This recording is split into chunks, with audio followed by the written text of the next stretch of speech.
وهرواد فممن قام مع الإمام حتى ينصرف كتب له قيام ليلة. هتكسق لأيوة لقال إمام دا ويك بيش نوجي دكا للتراويح دا للشو دا كنوج دكا أيوة لبشتي ونوج أكن أفرمي بلام هتاو كاتيك أو طواو بيت جانبيته لا ينصرف جانبيته ولي استهمانا هجر كادكا والروح على من وتركم شولة ماله بيغمر وانا فرمي عليه الصلاة والسلام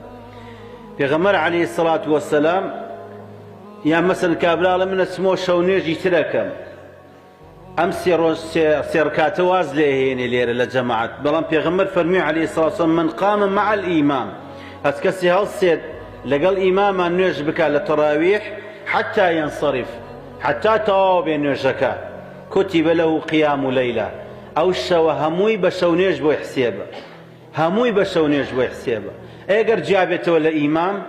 جار بو حسيب ناكري أو شوا حتى بياني بشونيج بو حسيب ناكري بلان تو لقال إمام نجبك حتى وكو بياني بشونيج بو حسيبه